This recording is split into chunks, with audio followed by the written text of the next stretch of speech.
Tem outra pergunta a respeito do jornada de trabalho 12 por 36.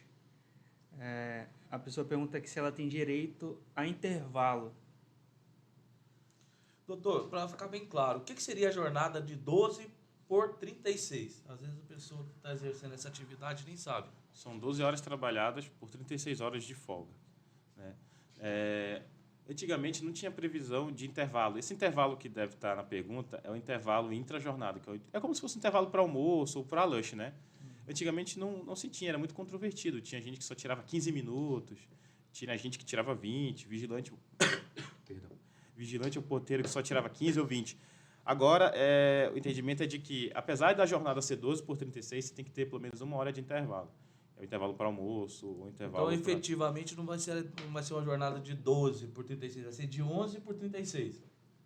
Porque uma hora vai ser de descanso. É 12 por 36, só que ele tem direito a uma hora de intervalo, né? Para falar efetivamente de trabalho, vai ser 11. E sobre intervalo, tem um detalhe legal de falar. Antigamente, quando você, vamos supor, você tem direito a uma hora de intervalo, certo?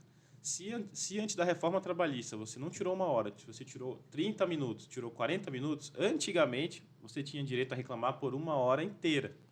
Com a reforma trabalhista, você tem direito a uma hora, mas você gozou só 30 minutos. Se você for reclamar, você tem direito só a esses 30 minutos, não tem mais direito a uma hora inteira. O que tu acha? Justo ou não? Na minha visão, eu acho que é justo, né? Porque se você já tirou 30 minutos de uma hora, como é que você vai reclamar uma hora se você chegou a gozar 30 minutos? Né? Antigamente eles justificavam essa cobrança de uma hora como o quê? Como penalidade? Não, era a interpretação que se dava. Então, mas qual que era a justificativa disso? Porque que a lei prevê uma hora. É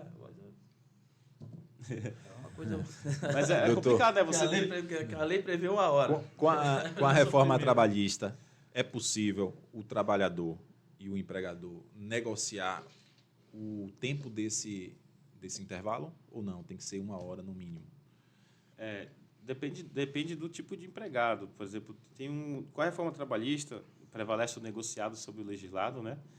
E só que assim, não é porque prevalece o negociado sobre o legislado que você... Doutor, só para, novamente, retificando aqui, explique para o pessoal o que seria negociado sobre o legislado. Sobre o negociado. O negociado seria aquilo que a gente tocou anteriormente, né? Negociado seria convenção coletiva, que é entre o sindicato e o outro, acordo coletivo entre sindicato e empresa. Isso seria o que a gente chama de negociado. Legislado é o que está previsto na lei, que está na legislação, no caso CLT e Constituição Federal, né? Então, o que for negociado... Se refere a acordo coletivo, acordo individual. Estará sobre que está a lei. Estipular a lei, é isso. Né? E legislado é o que está na lei. Então, negociado é o que está na convenção, o que está no acordo. Então, exatamente. Só que assim, a mesma coisa. Só que o negociado ele tem que respeitar a previsão da constitucional, né? Eu não posso negociar algo que seja contra a Constituição. Então, esse seria um caso, né? Se a lei prevê uma hora de intervalo, a pessoa tem que efetivamente tirar uma hora. O que pode, às vezes, é negociar o horário, né? Em vez de ser de 12 às 13, pode ser das 14 às 15. Então, nesse caso, o mínimo é de uma hora mesmo.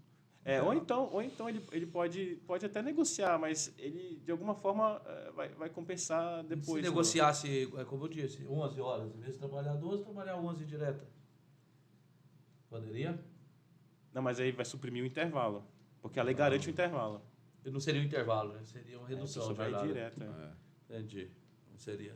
Entendi. Ficou claro.